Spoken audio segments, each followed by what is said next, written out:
Rekaman CCTV memperlihatkan penganiayaan yang terjadi di depan salah satu salon di Jalan Dwi Kora 20 Ilir Timur 1 Palembang, Senin sore lalu.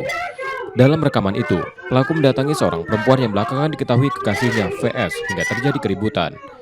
Emosi yang memuncak membuat pelaku menarik rambut korban hingga terjatuh, lalu merampas uang dari dalam tasnya. Warga yang melihat kejadian keluar dari salon dan berusaha menghentikan aksi pelaku. Ponsel korban yang sempat dirampas berhasil diamankan kembali. Berdasarkan laporan korban, polisi menangkap pelaku dalam perjalanan pulang usai bekerja. Korban mengalami luka di sebagian tubuhnya, serta kehilangan uang tunai sebesar Rp300.000. Pada polisi, pelaku mengaku mendatangi korban untuk meminta uang, karena gaji dan hasil usaha bersama berada dalam pegangan korban. Motif penganiayaan itu karena pertama ekonomi ya, karena ingin makan tadi sesuai keterangan dari pelaku, juga hilap ya. Hubungan antara pelaku dan korban apa, Bu? Pelaku dan korban ini ada hubungan spesial, yaitu pacaran yang sudah berjalan kurang lebih hampir 1 tahun. Pasalnya berapa, Bu, yang dijalani? Pasal yang disangkakan yaitu pasal 365, pencurian dengan kekerasan dengan ancaman maksimal hukuman 9 tahun penjara.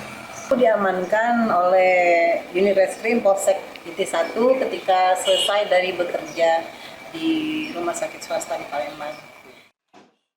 Penolakan yang diterimanya memicu tindakan kasar dan perebutan tas hingga uang itu berpindah tangan. Dari uang yang diambil, Rp100.000 masih tersisa. Pelaku juga menyesal dan menyebut telah merencanakan pernikahan usai Lebaran mendatang. Aku minta maaf, udah kasar, narik kan.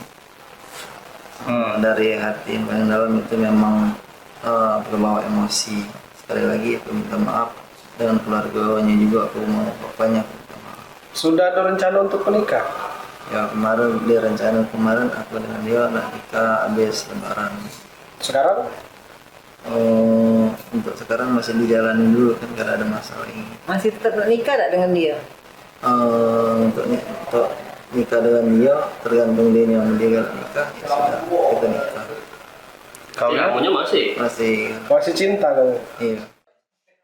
Kini ia menjalani pemeriksaan lebih lanjut dan ditahan di Polsek Ilir Timur 1 Palembang. Muklas Diferensial, Kompas TV, Palembang, Sumatera Selatan.